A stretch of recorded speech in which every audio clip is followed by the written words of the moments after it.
చామల కిరణ్ కుమార్ రెడ్డితో పాటు 8 మంది కాంగ్రెస్ లోక్సభ సభ్యులు సస్పెన్షన్ ఎత్తివేత లోక్సభ స్పీకర్ సస్పెన్షన్ ఎత్తివేసిన తర్వాత గాంధీ విగ్రహం వద్ద నివాళులు అర్పించిన 8 మంది కాంగ్రెస్ ఎంపీలు సభలోకి ప్లకార్డులు తేవద్దు, వెల్లోకి రావద్దని స్పీకర్ చెప్పారు. సభను డిస్టర్బ్ చేయాలని మేము అనుకోవడం లేదు. ఎన్నో ఆశలతో మమ్మల్ని ప్రజలు పార్లమెంటుకు పంపించారు. లోక్సభ స్పీకర్ నిష్పక్షపాతంగా వ్యవహరించాలి. ఎల్పీజీ, అమెరికా టారిఫ్స్ పై సభలో చర్చ చేపట్టాలి. సభలో ప్రజా సమస్యలపై చర్చకు స్పీకర్ అనుమతి ఇవ్వాలి.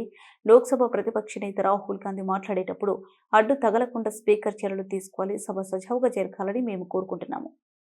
కానీ రావద్దు, హౌస్ ని డిస్ట్రక్ట్ చేయొద్దు అని చెప్పి ఒక అందరూ కూడా నాయకులు మాట్లాడారు. డెఫినెట్ గా మేము కూడా పార్లమెంట్ లో ఎట్టి పరిస్థితిలో డిస్ట్రక్ట్ చేయాలనుకోవట్లేదు.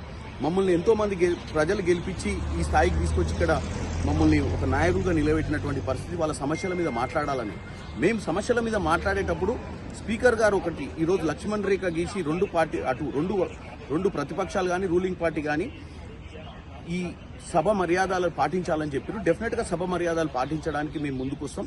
స్పీకర్ గారు చెప్పింది అన్ని కూడా మేము సక్రమంగా నిర్వహిస్తాం. కానీ స్పీకర్ గారు ఒక అర్థం చేసుకోవాలి, ప్రతిసారి ఇది ఎల్పీజీ కానీ గతంలో ఉన్నటువంటి యూఎస్ టారిఫ్స్ మీద కానీ చర్చ చేయమని అపోజిషన్ పార్టీ లీడర్లు అడిగినప్పుడు చర్చకు తావు లేకుండా చేస్తారు.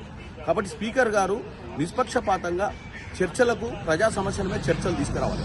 చర్చలు జరిగేటప్పుడు రాహుల్ గాంధీ గారు కానీ ఏ అపోజిషన్ లీడర్ అయినా మాట్లాడేటప్పుడు వీలైనంత వరకు వారిని మాట్లాడేటప్పుడు కొంతమంది బీజేపీ సభ్యులు డిస్ట్రాక్ట్ చేయడానికి ప్రయత్నం చేస్తున్నారు.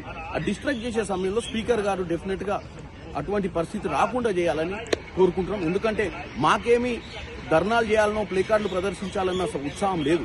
మాకేందంటే అందరినీ కలుపుకొని పోవాలి, అన్ని సమస్యలు పరిష్కారం చేయాలి, హౌస్ కూడా బ్రహ్మాండంగా నడవాలన్న ఆలోచనతో ముందుకు పోతున్నాం తప్ప మేము హౌస్ ని డిస్ట్రాక్ట్. ఈ రోజు మేము అందరం కూడా గాంధీ గారి విగ్రహం దగ్గరికి అందరం సభ్యులం వచ్చినాం. సస్పెన్షన్ ఎత్తిన తర్వాత ఇప్పుడే పార్లమెంట్ లోపలికి మాణిక్ ఠాగూర్ గారు అందరం కూడా కలిసిపోతున్నాం. రానున్న రోజులలో ప్రజా సమస్యల మీద పోరాటం చేస్తాం.